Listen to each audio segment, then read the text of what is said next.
Hi, I'm Mark Thorburn and welcome back to Tuts Plus Introduction to Sony Vegas Pro.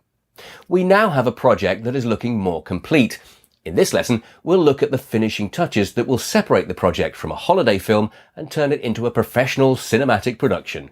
So this is where we left things last time. The timeline is pretty much complete. There'll always be tweaking to be done. It's slightly too long. We've done the music edits. And again, there's probably some tweaking there to make it shorter. But pretty much this is how the promo, the Czech Republic Prague promo is going to work.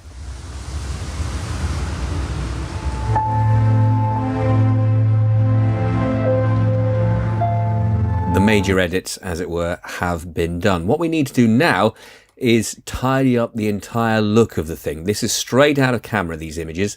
They're not bad, but we need to create a particular feel. And what we're looking to do, first of all, is to make everything warmer. And the way to do that is with some color correction. And we do that in Sony Vegas Pro like this. You go to your video effects and you'll find them all listed down here. All the things you could possibly want and so much more as well, but color corrector is what we're going to go for. So we click on that, go to default, drag that and drop it on the first sequence that we're going to use. And then we're presented with low, mid and high and the usual color correction setup. And what we're looking to do, as I said before, I tend to use a split screen. So doing it on one screen is a little bit trickier, but we're looking to warm it up. So we'll start with the low lights here and we'll start taking things into this sort of territory. It doesn't make a massive difference that we can see there, but the midtones certainly will. That's it, start to warm them up. You can see that almost, I don't know, sort of late summer, autumnal kind of look that we're going for. You can see the changes that we've made there. And again, with the low, we'll do the same, similar kind of color. So that's what we're looking for. And if you hit this button here, you can see the difference. This is before, this is after. It looks much warmer than it did. A sort of late evening summer sunshine, if you like. So that's how you do the color correction. And what we're going to do is match that up through all of the scenes that we've got. So once again, click on the color correction, drop it into the sequence that you want to, and start putting those warmer colors in there in the lows, mids, and the highs. It's sort of yellowy orange, dusky color, not too red. It's more the yellow, I think, look that we want to get that. That's very nice. So we will go along and we will do all of the rest in exactly the same way. For the nighttime sequences, obviously these need to be treated in a slightly different way. We perhaps, again, want to bring out the yellows, but we don't want them looking exactly the same as we did for the daytime sequences. So this is what we've got. Let's see if we can, using the midtones here, just try and make that fire a little more vibrant. Not too green, obviously. So somewhere around there, I think is quite nice. Let's have a look at the before and after. Yeah, it's given it an extra little bit of kick. Possibly even go a little further than that.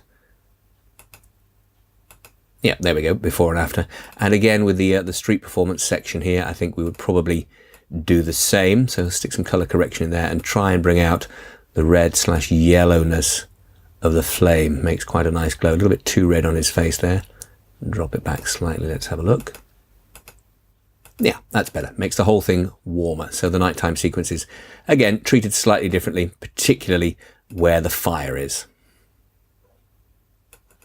And again, once we get to these static shots here, it's the warmth of the light that we're looking to bring out. So it's probably just in the mid-tones that we're going to try and do that. Too green, not too red. Yeah, probably around there somewhere. That's nice, just giving it a bit of a boost, making the light have more of a warm yellow feel to it. So there we go, that's the color correction done. You can also, of course, add anything else that you might want to add to it. You might want to add a little bit of brightness and contrast, perhaps, to sharpen up the scene. Something else that you can do, and that's adding lens flare. If you have a look down here, you should be able to find some lens flare. There we go, there's some lens flare. So some of those nighttime scenes there, what I did for the trail if we take this sequence here, you see these street lights here, you can add a bit of lens flare. So I'll take 35mm lens, drop it down in there. There we see you can move it around to wherever you want. Place it over the light there. It's far too bright, far too much going on, but you've got the intensity controls over here, so you can drop it right back like that. And again, it adds a nice extra touch because it's a static part of the shot. Just adds an extra bit of light there. And again, when you look here, there's plenty of light going on. You might want to add a little bit of lens flare perhaps there. I mean, I suppose the trick is not to use too much of anything. Maybe use that in the window there. Take the intensity right down. Just adds a little bit extra to it. And you can do all of that with all of the various effects that you've got here on the finished sequence at the very, very start. When it starts out like that, I think it's quite nice to have that start up out of focus and in focus. So we go to defocus again, just click on defocus, default, drop it on, completely out of focus there. So what we would do is take it down to how we wanted to start. Say maybe we wanted to start with that sort of focus there. By clicking there on the animate, you can put in a keyframe. So let's go back to the beginning and say as it fades in, we would like it to be in focus at that point. If you want it to be in focus at that point, what you would do is just drop it back and it's in focus. So when you spin it back, what will happen? Start out of focus and then it's in focus. Again, quite subtle. So when we play that through, it should look like this. And there we go. It's another one of the many, many effects on Sony Vegas Pro that you can use in order to enhance it. Now, the next thing that we're going to do is add in another video track, and we're going to add things on the top to add some texture. And the first thing that we're going to add is this little bit of stock photography, the postcard. So there we see the postcard is laid over the top. First thing we're going to do is make it the same default 16:9 size, so it covers the whole screen. And then from that, move it out, because what we're going to do is all we want is the carte postale and the stamp, and maybe these bits here as well, but certainly just those bits there to lay over the top. So we're going to use green screen in order to do that. So once again, we would go into the video effects, look at the chroma key, choose the default, take it down there, drop it on. It defaults to blue. So we'll click on the blue, take the eyedropper and use the source background color there. And instantly it has disappeared. Not in a very neat way, but it has done it. So we will change the settings until we are left with pretty much all we want, which is the carte postale. So that's pretty clean here. I mean, we've got the mess here still, but what we're going to do then is we're going to use a mask. So we click the mask there, and we will use down this side here.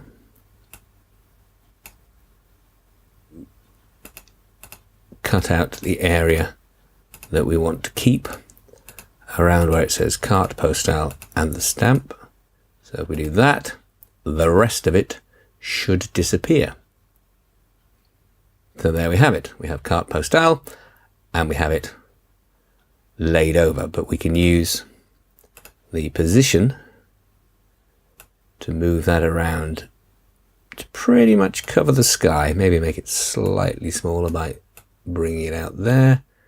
So you get the idea of what we're doing. So we've got carte postale, we've got the stamp, and we've got the expanse there of Prague. So we need to match this up to what's going on underneath. So fade that in and match it up with the crossfade down here. Not quite there, a little bit more across. There we go.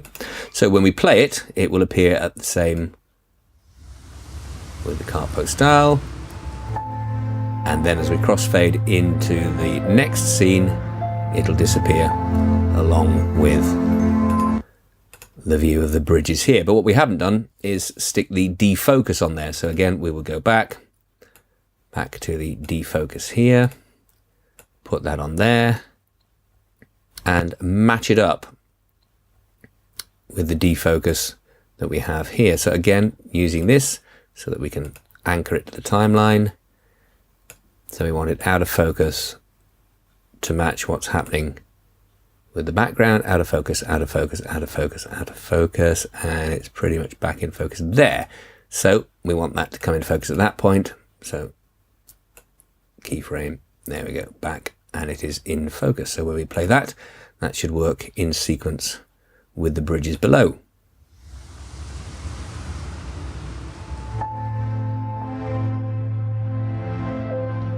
All using chroma key to add that atmosphere. Next thing we're going to do is to insert another video track.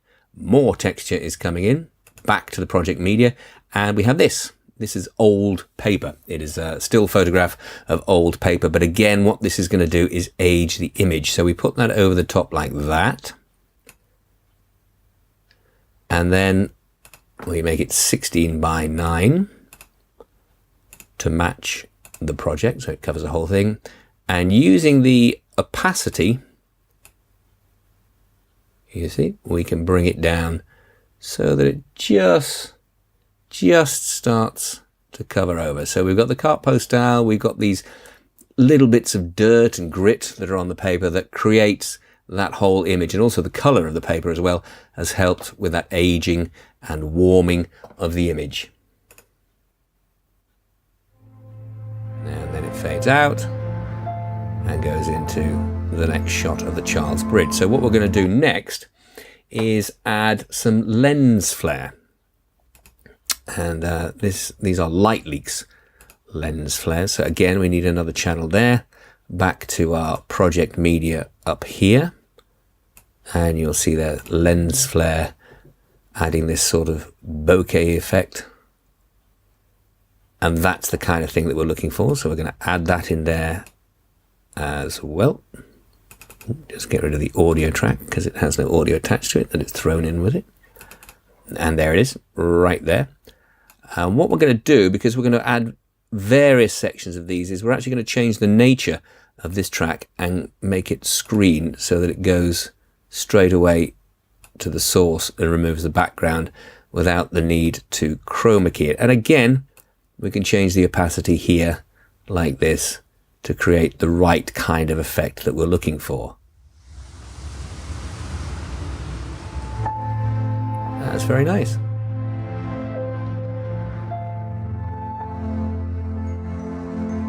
And this is something that as we go along the entire timeline, we're going to be adding texture, we're going to be adding lens flare, light leaks, all of that kind of stuff laid over the top to create the mood that we've been looking for. So here you can see the final sequences with the paper that we've been using as texture there, light leaks, lens flares, adding some text here as well in order to identify the postcard from Prague, and again the same on the end. And it is the finished sequence, which should play through something like this.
And there you have it, the finished postcard from Prague in your timeline, created in Sony Vegas Pro. In the next lesson, we'll look at how to render your project to the required format. I'm Mark Thorburn, thanks for watching.